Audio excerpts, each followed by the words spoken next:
Welcome to another episode of the Scottish Property Podcast. My name's Nick Ponty. I'm here with Stephen Clark. How you doing? Good, Nick. How are you? I'm all good, thank you. We're on a bit of a roll here with the economy. We don't want to bring doom and gloom, but we do really think it's important to educate about this macro and geopolitical economy stuff, which is really kind of like out with our expertise. So we've called in a big shot for today's interview. Yeah, absolutely. It's so important to get an understanding around these topics, and we've brought in the big gun back in today, Adam Lawrence. We had him back about a year ago when we were kind of in the midst of the pandemic, and his knowledge and his experience and his thought process of what he brings to what's going on is really, really good, very valuable. Yeah, he's really got some good insights on the whole economy stuff, and he writes a weekly article.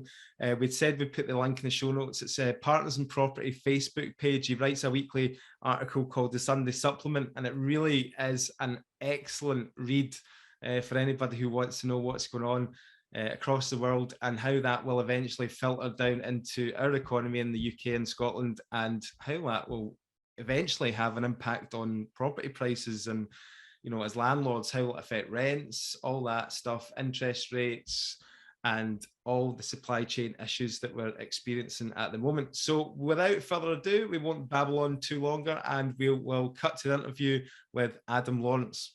Okay, so I'm delighted to have Adam Lawrence here today. Welcome back to the Scottish Property Podcast for a second time. Thanks for having me back, guys. Good to be here again. We do like Adam, that's why he's came back again.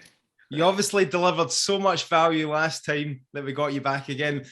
One of the reasons why we got you back, Adam, is because you're fantastic writing in the Partners in Property community group on Facebook. You do a weekly article called The Supplement. It's all about like the economy, and it's not just about property, it's about the whole kind of macro economy and the kind of global kind of what's going on in the world at the moment. So I think it's fantastic. I urge anybody to go over there and have a look and read Adam's content, because it's absolutely brilliant. Obviously, you put a lot of time and effort into it, because I've not even finished this week's one, Adam. So it's a labour of love, Nick. That's for sure. That is for sure. So I mean, there's been a lot happened since the last time we got you on, Adam. You know, at that point, we just had the kind of seems quite kind of small compared to what we're dealing with now, but we had the pandemic that we're dealing with, and now we've got all this war now. So just give us a little bit of an idea of things that are really, I mean, it's a big question that we can go into, but where are we going with this economy at the moment, and what are the major problems that are facing us right now? Yeah, it's a good question, Nick. I think what we should remember is when we went into the pandemic, we were in a relative state of security, in that the market in 2019 was quite flat.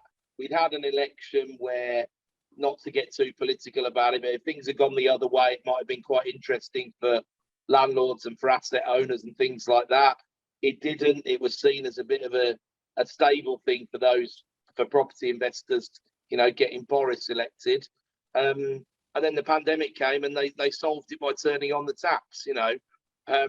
Whereas we're not through all of that yet. You know, it takes, we were saying before, I think it takes, you know, a decade plus for these things to wash out through the system. Arguably, we're still dealing with some of the bits from the 2008 financial crisis.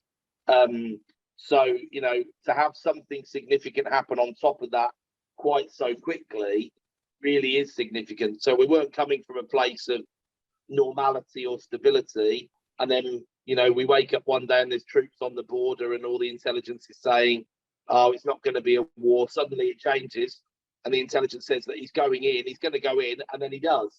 And you know, we're around about a month into that whole thing as we record this now.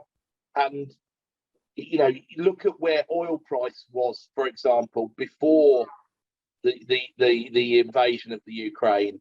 Look at where commodity prices were. They were all over the place. Oil was already heading up, looking like it was going to be $100 a barrel this year anyway, without all of this happening. Look at what's happened to gas prices in 2021, you know, 400% increases. And there was a lot of thought in the futures markets that things would come right back down to something near normality. that's been pushed right out now, and prices could still go up from here. You know, a few analysts that I follow on the, because I don't know an awful lot about the oil price, you know, the basics realistically, but have been saying $150, $200 a barrel is feasible here, which really not only costs us all to fill the tanks up and things like that, but it hits us in the pocket because all our food has to be transported, everything has to be transported, every good has to be transported somehow. So it's very, very inflationary, you know. And then from the property perspective, at the individual property level, if you've got tenants who are on benefits, who are on fixed incomes, you know, you're very concerned about whether you know, the political framing of it is they're choosing heating or eating. You'll notice that rent didn't come into that discussion, you know. So there's the issue with the freezes of LHA rates and things like that. That was all preset, you know. In theory, they want to freeze them till 2026.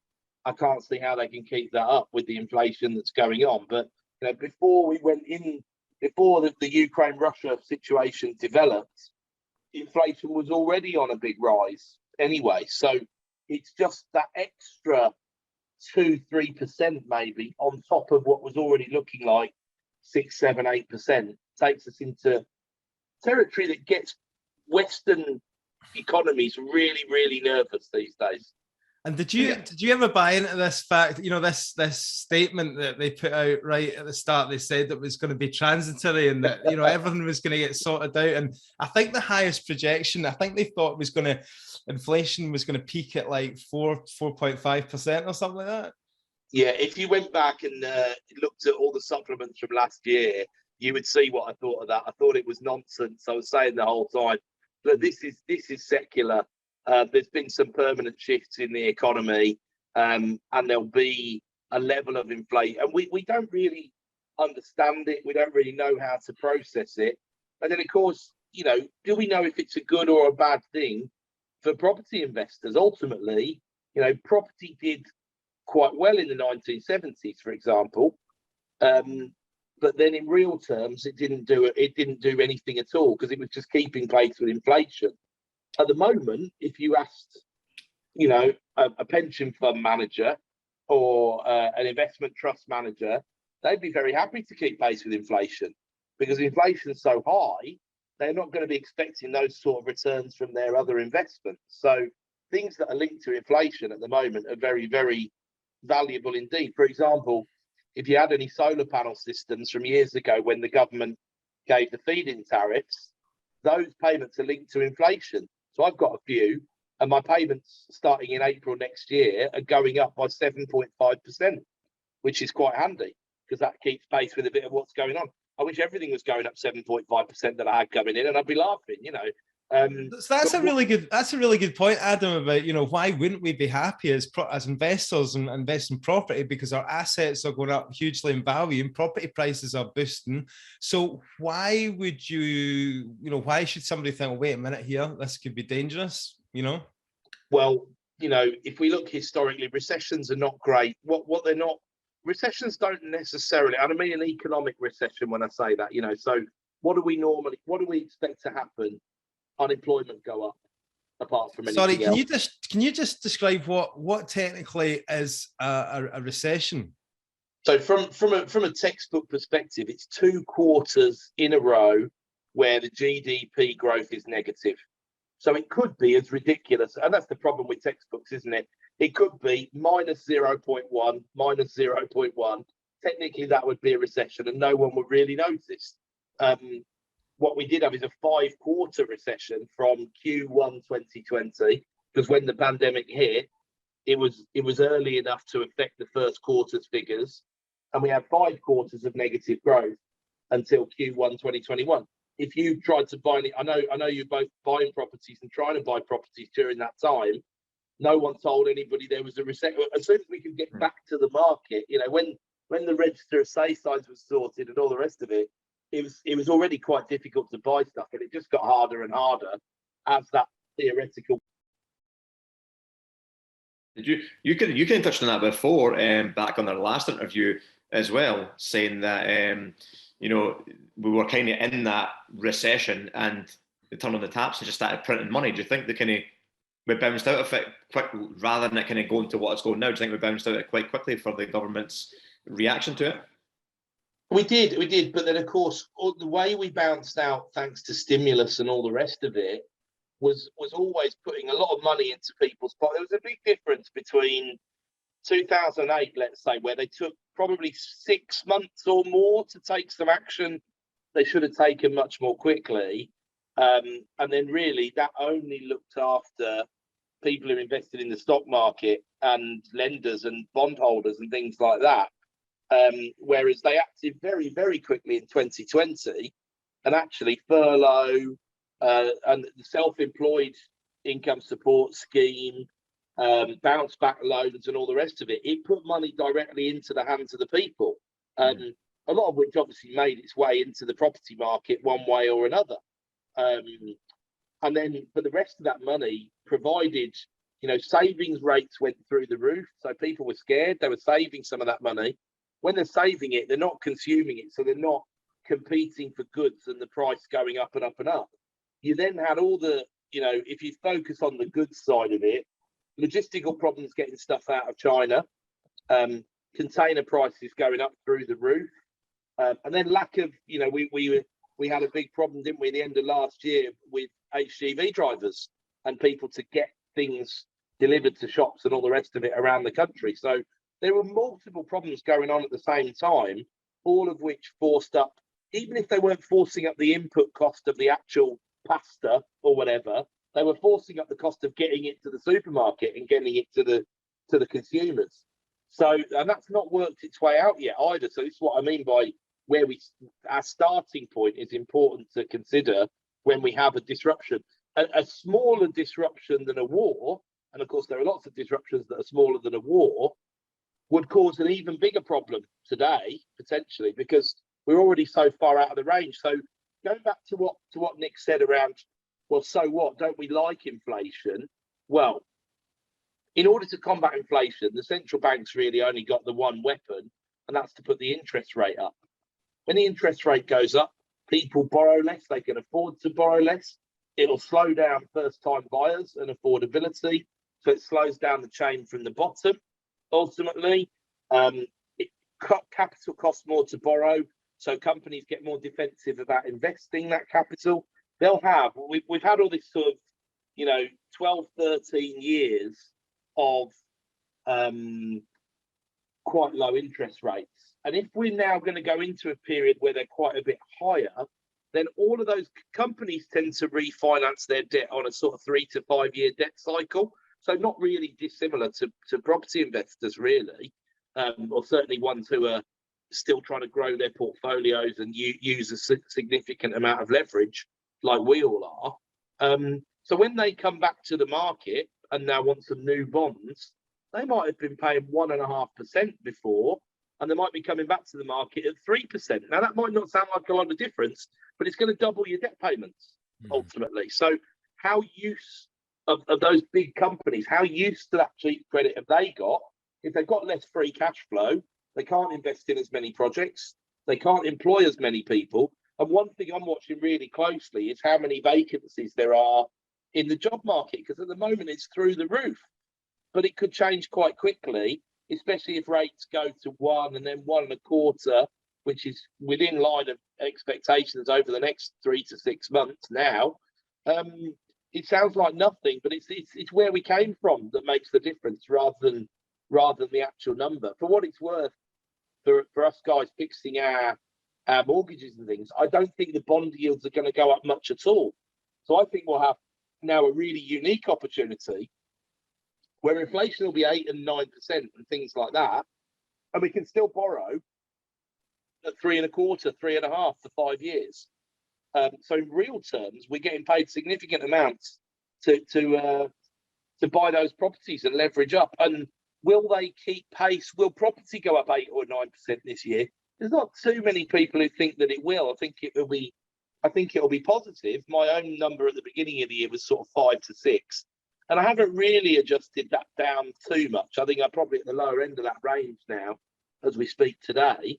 But if we if we gain 5% cap values and we lose 9% to inflation, but our loans lose the whole 9% of that, obviously, because they're nominal, then we're still ahead of the game. But if our tenants haven't got jobs, or they're struggling to pay their rent, and the energy comes into that as well, as Nick was alluding to, then that's not good for us in terms of overall performance. I think what's interesting that I've been thinking has been on the cards for a few years is that rental growth might actually outpace capital growth here, which returns a bit of yield to the sector, because you guys would know, if you look back at the last 5 or 6 years and you pick Glasgow, let's say, yields have been going down because rents haven't been going, they've been going up, but they haven't been going up as much as the capital values have been going up.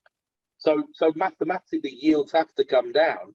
If the yields come back up a bit and we can find people who can afford to rent our places, some sectors are doing really well.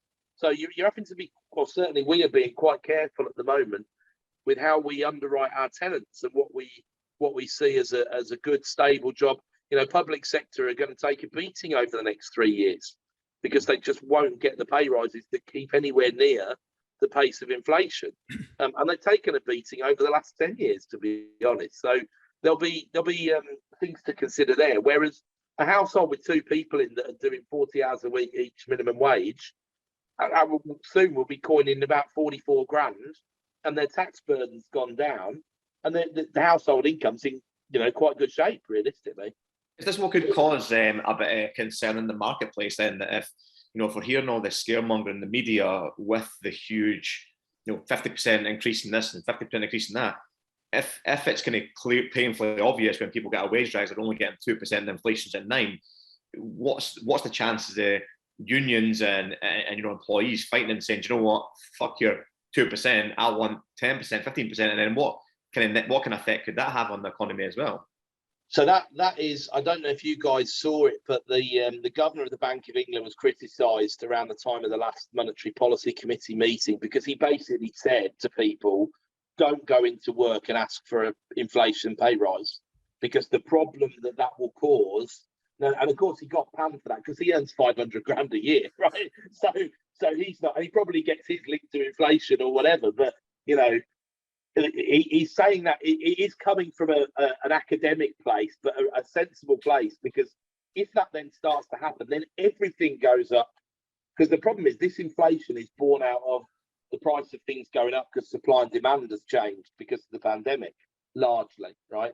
If you then put on top of that, everything just has to go up 10% because everybody's getting paid 10% more, that's when you get into an upward spiral of inflation, and we'll lose control of it, and it will go 15, 20, whatever. And that's where it gets, really, really hard to get your head around, really, really hard to get your head around. And as I say, the bottom 20% will always suffer. That's just the nature of the beast.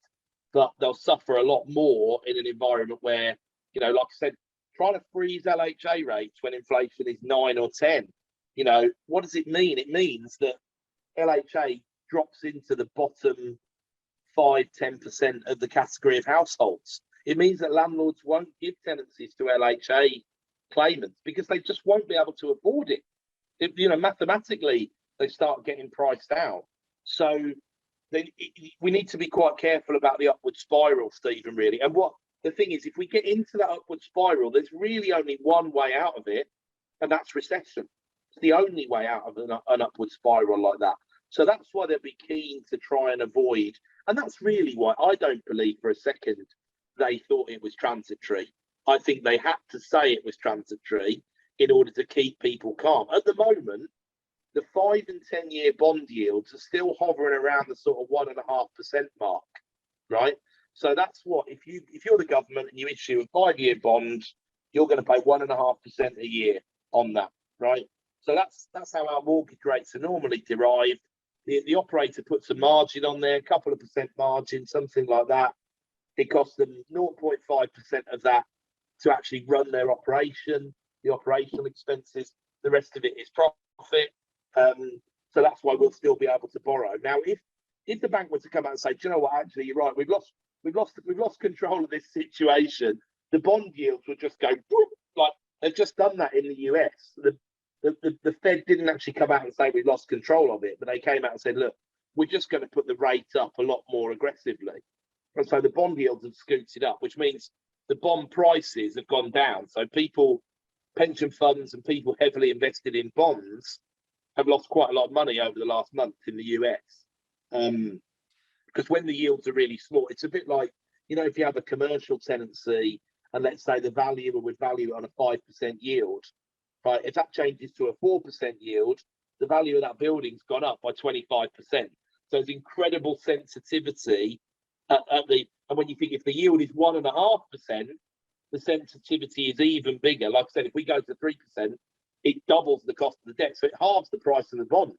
So it's really, that's big numbers to get your head around. You think that'll fall over to the UK at all from the US? I don't think so, because for once, I look back to 2008, 2009, and the US had a lot better solution to the financial crisis than we did.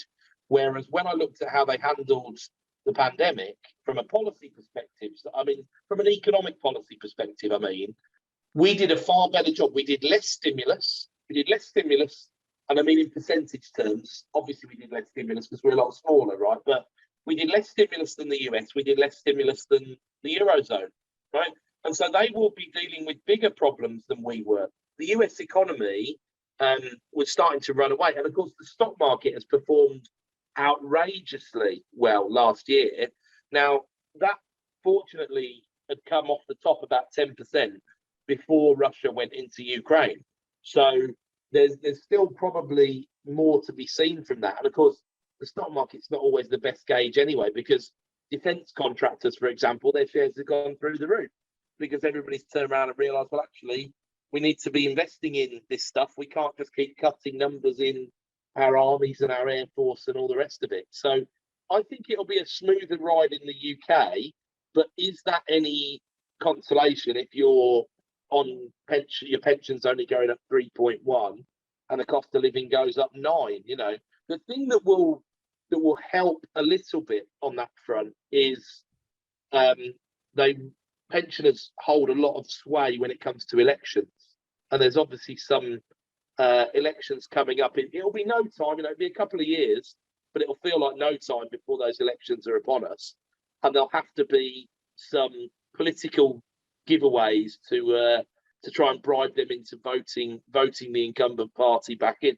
I think they'll have a tough job getting back in next time, to be honest, because I think this stuff will, because it's not like inflation is 100% and we go to the supermarket and suddenly we can't afford a loaf of bread, or 1,000% or whatever.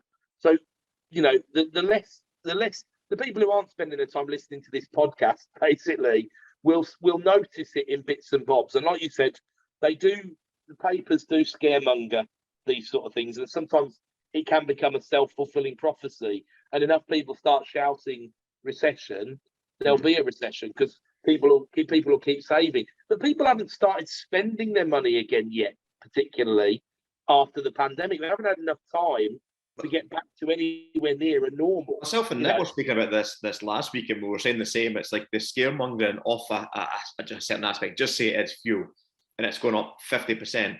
But if you actually break it down in a sense where your fuel cost is only 10% of your income spend, and it's going up 50%, it's not the biggest problem. But when you see 50% increase in a cost, people would just assume that everything's going up 50%. It's not the case. Just look at what is going up, and you can kind of mitigate that accordingly. But it was like this panic, setting in, and like you say, is that when it becomes dangerous, when we're seeing the war in Russia coming out of the pandemic, and then the panic in the media of price inflation? Is that when it could potentially balance on the verge of a recession?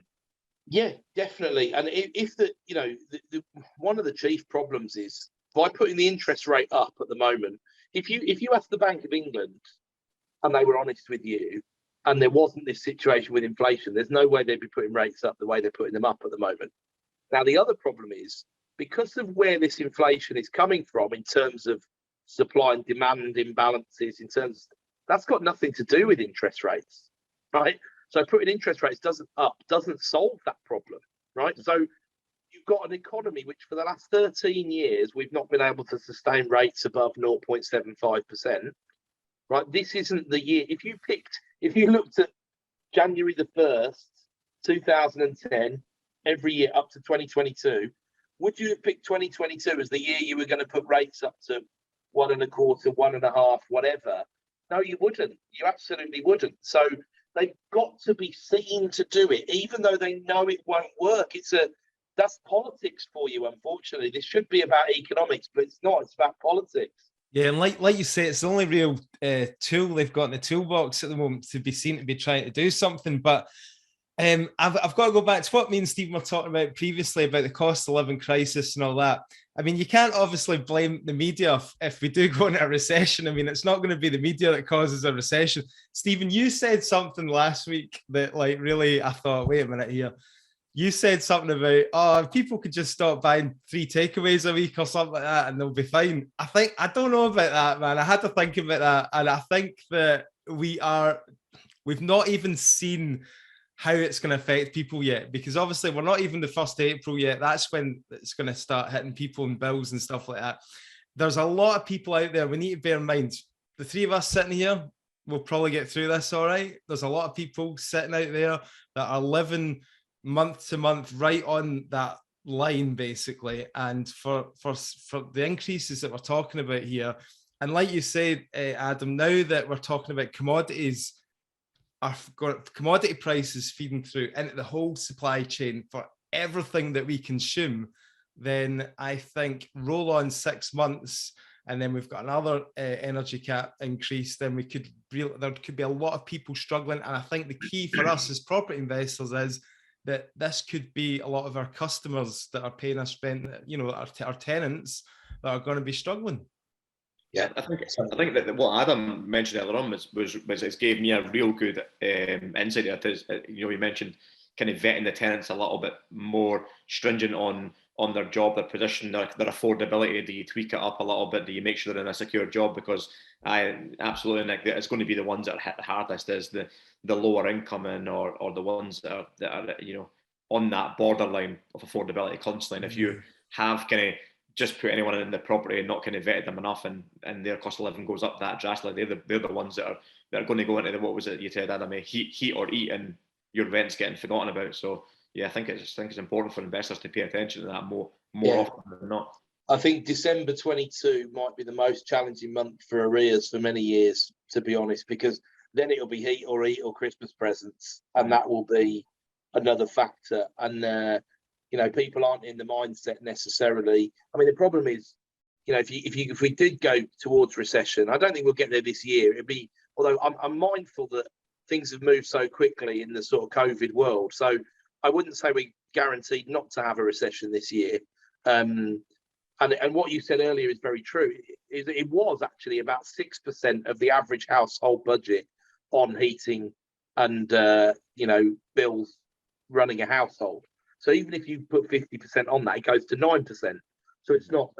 If you put a 5% pay raise on that, which is about roughly where things are at on average, then again it wouldn't be 9%. It would be back down to 7.5% or something like that. So it's not a disaster, but it depends if you're on fixed income, if you're retired, or if you're on benefits, relying on the benefit system up 3%, you're getting carved up already. If you the likes of us, we might decide, or let's say the middle class might decide, right, you know what, we need to stop shopping at Waitrose. Let's give Aldi and Lidl a go. The problem is for the people that we were talking about just then, they're already at Aldi and Lidl. They're already at Primark. They're already on. Yeah, or like a lot of them will be using food banks and stuff like that. Already food banks, yeah. And that's one thing you'll see probably go through the absolute bloody roof is food bank usage, yeah. I think. And I think that if we were just to say this is like the energy's going up 50%, that's it. But we're talking about everything here. We're talking about fuel, petrol, diesel. Yeah. Apparently there's like sunflower oil shortage now. So like everything now, they have to source other things to go in ingredients, and then the price of that goes up, and it's just constant. What do you call microchips? The chip shortage is still a thing, isn't it, in electronics? Yes, and given that 90% of the world's semiconductors come from Taiwan, obviously the geopolitical situation, you know, there's much more that could go wrong. I think at the moment you've probably got a China who are sitting there quite happy to watch Russia do what they're doing, and probably also a little bit surprised at the cohesiveness of the Western world. I'm not convinced it'd be all that cohesive if China went into Taiwan, because China's not Russia and Taiwan's not in Europe, I'm afraid to say. So what they will do will be up to them. But they've obviously got a bit of an opportunity here. But if they turn that into a reason to push their longer term ideological political agenda, there's lots of other countries in Asia waiting to supply goods and services to the rest of the world, but primarily goods, that see an opportunity on, you know, in the back of the, I remember in the throes of the pandemic, they were saying 90% of the prescription drugs in the US are made in China. And they suddenly sort of turned around and realized this, and obviously thought, well, hang on a second, we might be a little bit dependent on some of that sort of stuff. So we obviously don't have visibility of how that's changing, but you could imagine at the governmental level, there's an interesting local authority down here south of the border, Preston, have got a famous policy that they enacted, which was basically when they're spending local authority money, they're going to procure it from the local area, right? And the idea being, and it's a very solid economic concept, that will put more money into the local economy and it will start a virtuous spiral upwards. Yeah.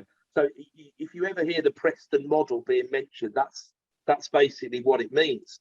And we could do with some of that on a LA level, but also on a governmental level, you know, but the problem is it would be inflationary, because it would put the prices, if you start making iPhones somewhere else apart from China, you're going to have a big, you're going to double the price of them. Yeah, so basically what you're saying about if China does invade Taiwan, right, which is obviously like, you know, you might, like you said, they could see that as an opportunity because pretty much Putin's getting away with murder at the moment. So then are we going to stop trading with China? You know, like we're going to put sanctions on China?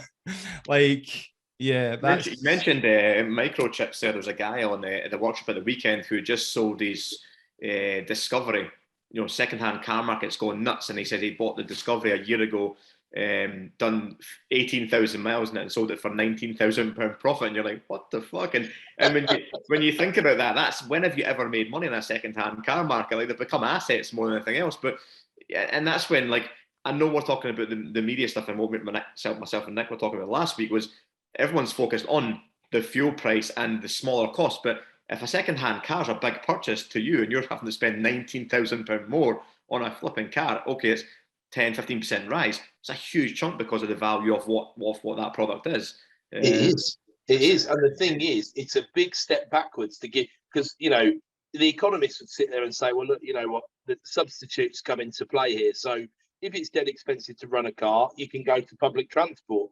But and that's not an option for everybody, of course, anyway. But even if we say that it is an option, from a standard of living perspective, downgrading from a car to not having a car anymore is not the sort of thing that's going to make you vote for the Conservative Party at the next election. Do you know what I mean? You're going to boot them out at all costs. So they've got probably the hardest political situation. See, the pandemic, actually, rightly or wrongly, was quite easy to deal with in terms of the start, because all they did is they tested the water, they turned the taps on, and they had pretty much no pushback about turning the taps on. Left the taps on for like 450 billion quid or whatever, and then started turning them off. The problem is, how do you get out of that situation, not how do you get into it? You know, and all that we're dealing with now around the world and in the UK, in Scotland, everywhere, what we're dealing with is fallout of the pandemic that's the longer term. You know, we've got 10 years of this. We've got 10 years of these, because like you said, you know, today it's, well, 40% of the world's wheat is produced in the Ukraine or whatever. Nobody knew. I didn't know that before that happened. You know, that's a bit of a shock to anybody, isn't it? Realistically. And then what sunflower oil? There's something new every week that is in some kind of shortage, and we've got all these just-in-time manufacturing and delivery, and they're all great because from a corporate perspective, they run their businesses on paper thin amounts of money and credit, and they make a profit, and what inevitably, it's a bit like the supermarkets, they operate to tiny margins, but they've still got a great business model because everybody needs food, right? Yeah. And even in the situation of more people going to food banks, what will actually happen is, because the reality is, the asset owners have done okay over the pandemic, and you'll probably see more donations to food banks as well. You'll see more people putting, but when we have to start relying on charity for basic human needs, that is not what government should be there to do. It should be there to improve the standard of living over the course of each term of its parliament. And we're not going to have an improved standard of living. We might do if we're lucky enough. We might have done well on our investments in the last few years. But as a people, we're not going to be better off on election day in 2024 than we were on the 12th of December 2019 or whatever it was. How do you tie the 18-year property cycling? Do you buy into it, and do you base it on the economy? And obviously, each kind of dip, peak, trough parts came from a different reason in history. Where do you see it just now? I love this question. I can't stand the 18-year property cycle. I think it's happened about twice, and it's just someone's decided to sell a few books about it. I think, but you are right in what you said is really interesting, Stephen, in the question, because it's always something different. It's usually or almost always something you don't see coming that happened. So what we know from the pandemic, or one of the things that we know, is that the Treasury and the Bank of England are quite keen to avoid a credit crunch, right? Because the 2008 scenario is still so very fresh in everybody's minds, right? So in order to avoid a credit crunch, what did they need to do? They needed to pump liquidity into the system, and that's what they did with quantitative easing, right? Now they want to get some of that liquidity out because they want to try and bring inflation down, but we come back to that problem I've got. The only real way they can do it is slow growth down. And growth's already going to it was already very slow before the pandemic started. As soon as we go back to that, you're talking about 0.5% to 1% a year, and you start skating on the line of a recession based on the technical definition very, very quickly. So how do we know when the next, what do I keep an eye on, I suppose, in terms of watching the credit bubble side of things? The Bank of England produced their statistics for how much mortgage balances have grown, how much people take out or put into their houses every quarter. So that is effectively, obviously, most people are on a repayment mortgage. So most people are paying money into the house. They would also count things like extensions and things like that. That's putting money in. And then when they refinance, they count that as a drawdown.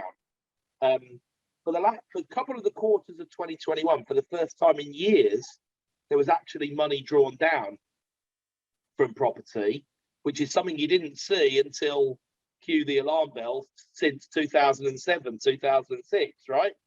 But the growth in mortgage credit balances back then was more than 10% a year, right?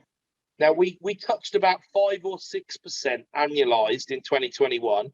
It's now calmed right back down to sort of 2 or 3%. So actually, if you think, well, houses went up, let's just say roughly 10% last year. If mortgage balances only went up 6%, actually that kept pace with capital growth at 60% loan to value. So that doesn't sound like a credit bubble. So the credit bubble side of it is not concerning me at the moment.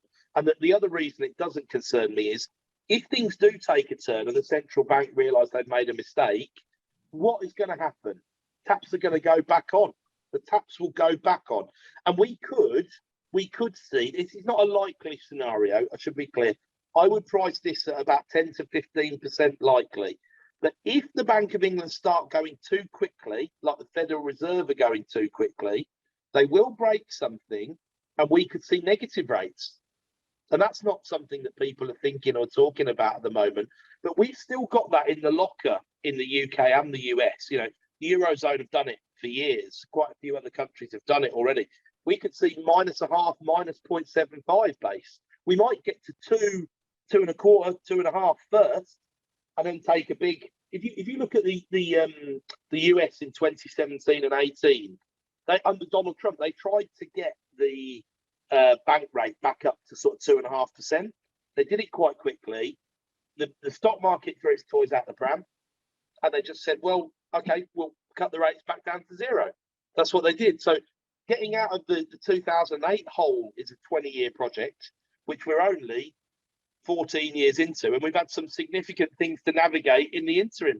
Getting out of the 2020 hole is a 40-year project, probably, which we're 2 years into. So there's an element of, I personally feel they'd be much better off to say, because they did this after 1945, there were war bonds, and they were maturing in 100 years' time, or 50 years' time, or 75 years' time, to say, look, we need to raise a massive amount of debt. We're going to have to pay it back over a number of years. We're going to use that money to reinvest. And this is really the key to the problem. The media, I won't keep blaming the media for everything, but the media do get obsessed with debt, because we all hear that, and it maybe influences the way we vote, or what we click on, or whatever else, right? But debt's not the problem. The problem is what you do with the money, right? If you spend it on 37 billion quid's worth of track and trace, and in reality it goes into the pockets of very few people and a few workers, that's not a good investment. I think we probably all agree that.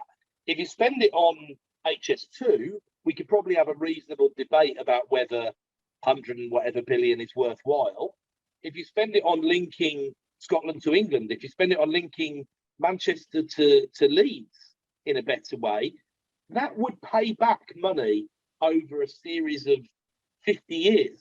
So it would justify, and 50 years and beyond, it would justify a 50-year bond raised. But nobody has the integrity or the honesty to say, you know what, we do need to raise some money and spend it in the economy and make sure people have got jobs and make sure people can get to places of work more easily, especially when fuel is so expensive, right? So we're going to raise some money and invest it in infrastructure. And what will happen is tax receipts will borrow 100 billion today, 500 billion today, but our tax receipts will be up by, our debt will go up by, our debt servicing payments will go up by 10 billion a year, but our tax receipts will go up by 40 billion a year by the time we get to year 5, or whatever, however the numbers work. Because that's what we do as investors, ultimately. That's what business does when it looks at new projects. I'm not sure why government doesn't have the wherewithal to frame it like that, because I think a lot of people would understand that and would probably support it. But of course, the problem is you aren't going to fix your energy crises or your heating or eating situations or whatever with a massive infrastructure project. It's going to take 10 years to bloody deliver it, if not longer. And I guess it just all comes back to this point that we made earlier about, the interest rate rising or falling is just probably going to have little impact in what's going on at the moment. So it's going to be difficult for them to get that balance as well, because obviously they want the economy to grow and they want the GDP to sustain at good levels. So if they ramp up that interest rate too fast and too hard, too high, then that's going to basically stunt the growth, isn't it? And then could fall us into a recession. I think that's what I can understood from it. So going back to the house and the property prices. So this is a thing that you always hear. So, if it's not a credit crunch and, it's not interest rates and it's not the supply of availability of credit that's going to affect us. Everybody talks about the supply and demand, and at the moment prices are very much driven by the lack of supply and increased demand. So, how can this play out? What are the scenarios where this kind of huge imbalance that's driving prices at 10% increase at the moment, how does that start to tip the other way? Well, that's a brilliant, you framed that really brilliantly, Nick, because you've actually answered your own question in there, because the only thing that you said you didn't address was what happens if demand falls off a cliff, right? So there's a fairly famous saying, the best cure for high prices is high prices, right? And what does that mean? It means that when you can't afford stuff, you don't pay for it anymore, because you look at that demand curve and it slopes up that way for a reason. As things get more expensive, people demand less of them, right? Because of affordability, because of anything else. If affordability is squeezed by inflation or cost of living crisis, whatever the media want to call it, then ultimately affordability goes down, demand drops off, and that's why they say the best cure for high prices is high prices. Doesn't work so well for diesel, because you just need diesel so very much. So it's very price inelastic, as the economists would say.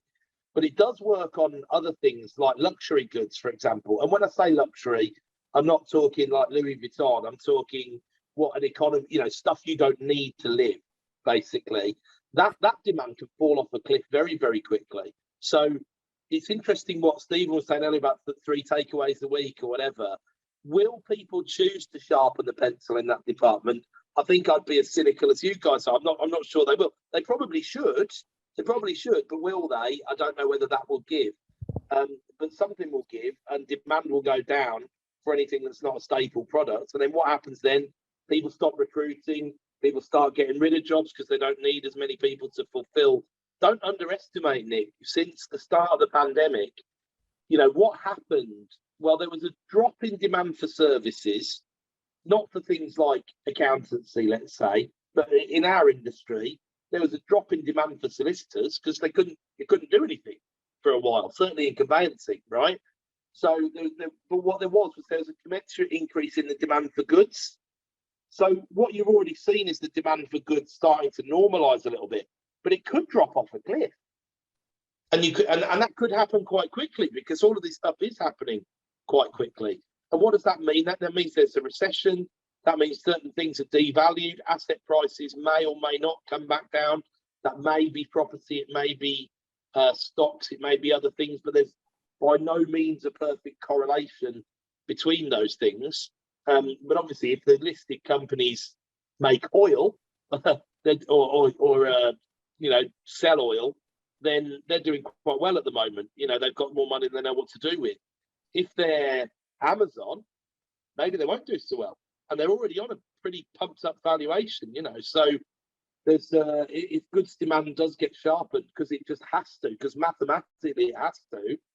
And we're not going to see that, I don't think, not until the latter end of this year or into next year, because people built up those savings balances in the pandemic. So the average household has got $6,500 more in savings today. Most people are going to go on holiday this year as well. It's just going to.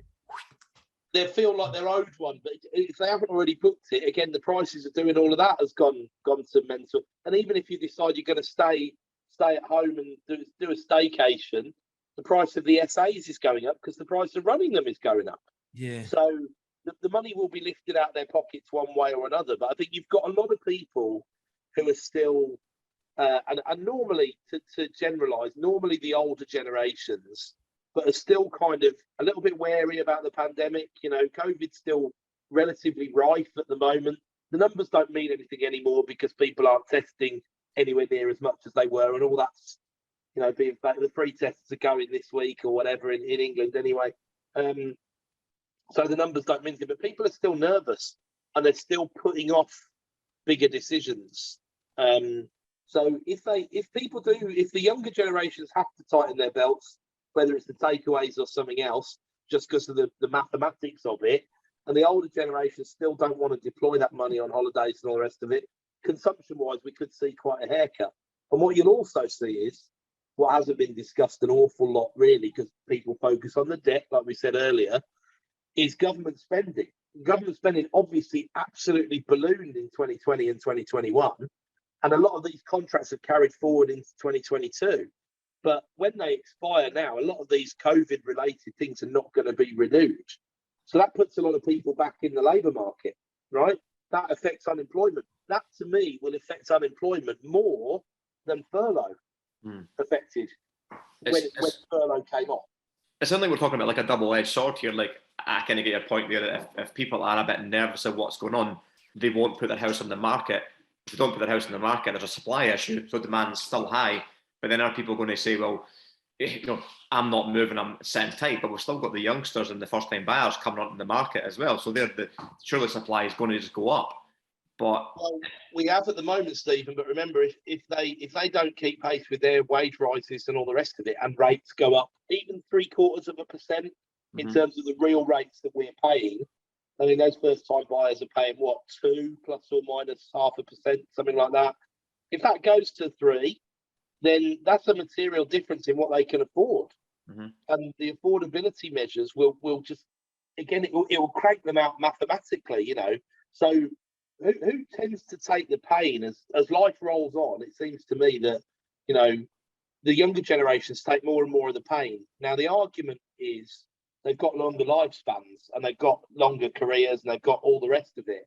But that also is not going to, if your average age of your first time buyer goes up another year or another 2 years or whatever, it's taking more people out of that side of the market. We've got quite a lot of people in the next 8 years in that sort of 20 to 30 bracket. There's a bit of a hump in the demographic pyramid who would be in the mixer to be first time buyers. Not lots of them, because the average age is still about 34 or 35, isn't it? Last time I looked. Yeah. But there needs to be that availability of credit, and then the maths needs to stack up. What the Bank of England are now not going to do, which they were talking about doing, was changing the affordability metrics for mortgages, because this is not the time to do that, because now suddenly base rate does look like, in a theoretical scenario, it could be back at 3.5%, 4%. To be clear, I think there's no chance of that on a sustained basis. No chance. Doesn't mean it can't get there and then think. I think we break the economy way before that, to be clear. But it could touch there and then, but then it could go negative. Like I said, it could have to come all the way back down. Just imagine one more really significant event. You know, Putin turns around and wins in Ukraine and then decides, you know what, always fancied a bit of Poland or whatever. Then all bets are off. You know, it's NATO, it's Article 5, it's 10 times the impact of what we're talking about now. And what that will do is it'll scare the crap out of markets. And markets don't like big risks. You know, they don't like big risks. And you've got think about retail commercial property, right? Used to be looked at before COVID as the bond style, will always deliver those returns. COVID came, absolutely carved it in half. You saw shopping centres being sold off. I saw there was one in Dundee that was being sold off. That had a massive rent roll, you know, and it was, I can't remember what yield it sold at, about 25% gross yield or something like that. Incredible. And because they're really difficult to finance at the moment, apart from anything else, because nobody wants them. But all that money that used to be in retail is now looking and saying, we need to be in resi. We need to be in resi, because resi's the new bond, right? And we'll take a 3% yield in resi because it's very, if we've got 1,000 units, 10,000 units, okay, we'll always have 3% of them that aren't paying. We'll always have maintenance to do. But it doesn't matter, because in a block, it can still deliver those bond style returns that retail leases used to deliver. There's a bit more active management to do, but if you're only getting 1.5% out of a bond, then 3% is double that return. And if you run a pension fund, you can't run a pension fund on 1.5% returns, because you just sack you and get a computer to do it, right? So you need to do better than that. So that's one of the reasons why resi, I think, is still relatively safe in terms of where the price of it is going. We need some of that supply back in, so we need to take the edge off that supply side. And we're already in that vicious cycle at the moment, which we talked about with inflation, with prices, because people don't put their house on the market because they can't find anywhere to buy. And it just reinforces itself.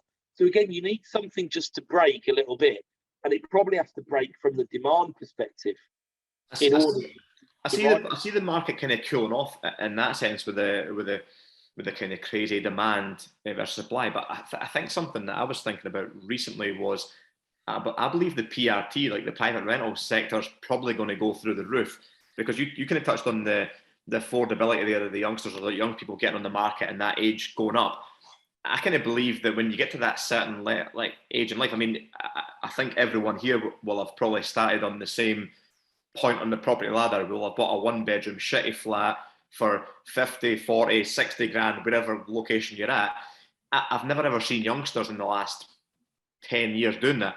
The people I know that have been a first-time buyer have either went to a new build 3-bed semi or a 4-bed new build detached, because one, the interest rates were so flipping low, their affordability matched it. So why go for, and maybe the social media lifestyle now that we're putting out there, we're not going to live in a shitty flat when we move out of mum and dad's house. We're going to go. So if we can't get the affordability to buy these houses, are we just going to rent them because we don't want to go to the lower end of the stock? And I've kind of thought that for a while, thinking the private rental sector demand will go up, but that's going to force out like you touched on earlier on, the LHA, the people on benefits, like your rentals will rise to keep up with that demand, and it'll be the people on the bottom end that will probably suffer again. Well, I see. My sort of 10-year forecast around social housing in general is that the local authorities will be forced into either leasing property in volume in a kind of PRS kind of way that you were describing, and or the housing associations will have to do that because they can't build enough to fulfill their requirements. They have to get rid of, they've got so much knackered stock they've got to get rid of. They've got old stock that's problematic, that is not up to standard, which they're not held to the same standards as we are, but one day they will be. And that gives them, they've got huge problems to face. And the way you get around that is money, realistically, and they'll be really well funded. So that will cover the bottom 20% to a large extent. And then, as you say correctly, if you keep people out of the sale market, they will rent. What happened when prices went down in 2008, 2009? People rented, right? Rental market exploded. So there's so much upward pressure on rents at the moment. The other side of that coin is, of course, what we were talking about earlier with affordability and things like that. But the right stock in the right place, I would be inclined to very much agree with what you said there, Stephen. Yeah. Have you heard of local councils buying much stock back? Well, we've got we just sold one back to North Ayrshire actually. They approached us and wanted to buy. There were 4 in the block, and they wanted to buy them, and came back at what they said was market value, which, to be honest, was probably about 95p in the pound. But we let them get away with it. They were quite crafty about it, actually. They issued a factor notice to say we needed a new communal door and a load of other stuff that was basically going to come to the difference between the full market value. And I was like, yeah, well done, guys, well done. You get this one. But, because we bought it at 60p in the pound, I let them get away with it, Stephen. Yeah. But the thing is, obviously, not to pick on Ayrshire, but I'm quite familiar with it because I've got quite a big portfolio there. The rebuild cost might be 150 grand and the market value might be 60 grand, right? So it actually makes an awful lot of sense for a change to buy that stock back. I mean, surely from a political point of view, or I don't know, if you've been seen to have sold these off, in the last 20 years at 50p in the pound, and now you're buying them back at market value and more, surely that's going to get some kind of backlash from the... Well, it's not ideal, is it? But if you think about it, from the LA, if I was heading up the LA and I was trying to defend someone levelling that accusation at me, I'd say, well, hang on a second, it's Margaret Thatcher's policy at the end of the day. Central government policy, we didn't want to sell them. They made us do it. If you've got a problem, amend right to buy. And right to buy has been horrifically unsuccessful because, rightly or wrongly, so many of those properties after 10 years are back in the PRS, sold to somebody else. Very, very few people did it lift. You want to lift people out of poverty, educate them. That is the only way to do it, right? Don't give them money because it doesn't work. Yeah. Don't do this. You have to educate them. If they won't engage in education, well, look, it's optional, guys. At the end of the day, it's always optional. So 100%. That's a bit of a brutal viewpoint, I know, but it's not really LA's fault, is it, to be fair? Fascinating stuff, Adam. Let's end on what are you doing yourself personally with your portfolio, with your investing? Are you sitting tight for this recession to happen? Or are you seeing the opportunity just now? Are you still investing? What are you doing? Yeah, definitely still investing, Nick. Interested in what's going to happen with the EPCs, which we've not touched on there, of course, but Scotland are doing things slightly more sensibly than England, which is no surprise to anybody who follows both the systems like I do. But obviously you've got the D rating coming in for new tenancies, working towards the C. We're still hell-bent on just going straight from E to C in 2025, 26. Yeah, we've not been given any dates, have we, in Scotland for it? I think by 2025, everything's got to be C from 2025. Yeah, and it's 2022 for D, isn't it? For 1st of April and then 1st of September. I think they keep on changing it. So I think the latest is they've done away with that and they've just gone for 2025. Oh, right, okay. So they're going down the hell for leather English route as well. Well, that's not ideal.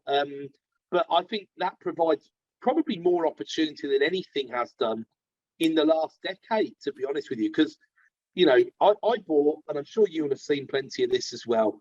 It was different in Scotland because the EICR was a requirement back when, was it back when the PRT came in? I can't remember, but when the EICR came in England, we were buying properties from people who'd had a quote for 2,000 quid to get the electrics up to standard. And they were saying, well, I can't afford it. I don't want to put the money in. So 2,000, I had one 800 quid. And they said, I can't afford the 800 quid. So we're just selling it, right? And if you ramp that up to 10,000 quid for EPC improvements, right? How many of these do you think are going to be for sale? You piece that together with what Stephen's just said about the private rental sector. You know, rents are going to rent. It's difficult to see a scenario where rents don't go through the roof in the next 5 years. Now, a lot of that might be inflation rather than real return, but it has to be a good result if your debt is anchored to nominal. This is why the Scottish government are pressing very hard for rent controls. So this is what we've got on the horizon. But you know what will happen if rent? I mean, look at the evidence of rent control. Oh yeah, that's a whole other podcast. Yeah, we'll not go there.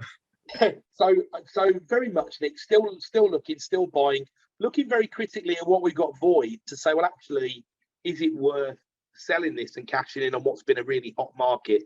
If we can sell it today for 10% more than we think it's worth, should we do that? And then, because we make a lot of our money on the way in, you know, that and the old proverb, isn't it? You know, make your money on the way in. We've always done that, and we're still trying to do that. And I'm also looking at property companies, so companies that own property assets, because you can buy them and pay a lot less LBTT apart from anything else. So I've been working on quite a lot of that in the last 9 months, and a few of those are starting to come to fruition. So some bigger deals, still doing the bread and butter stuff. I can't see a better asset class at the moment than property. I've never felt so good relatively about property compared to other investments as I do today. But I don't feel particularly comfortable with where this market is going. But as a choice over stock market, or as a choice over leaving it in the bank or anything, I think it's gonna kill it over the next 10 years. Great. Well, that's positive to hear, and a good positive way to end the show. Where do you want us to put links to in our notes, Adam? If you pop one to the Partners in Property community group, Nick, that would be great, because on Sunday morning, 6:30, I always release my economic ramblings, and they're there for everyone to try and make sense of, or hold me accountable. You spend a Saturday evening writing this, or do you spend a Sunday morning before 6 a.m. writing this? My secrets to my success, Stephen, will remain secret. He actually pays somebody in he actually pays somebody in like Vietnam or something like that to write it for him. I can promise you that's not the case, Nick, but I do need to do that. Thanks very much, Adam. It's been an absolute pleasure. Thanks for sharing your insights. Thanks, guys. Great questions. Enjoyed it. Thanks a lot, Adam. Appreciate it. Cheers, Stephen. So, guys, I hope you enjoyed that interview or that chat. It was a phenomenal chat, as always, with Adam Lawrence. Myself and Nick get so much out of chatting with Adam, and I hope you guys did too. Don't forget our events, the Scottish Property Podcast network events in person. They are the first Wednesday of every month in Glasgow, Edinburgh, Dundee, and in Aberdeen. Grab your tickets on Eventbrite now if you fancy going and attending in person. Excellent, guys. As always, thanks for listening. Leave us a review and tag us on Instagram, and we'll show you out to our followers as well. See you again next week. Thanks, guys.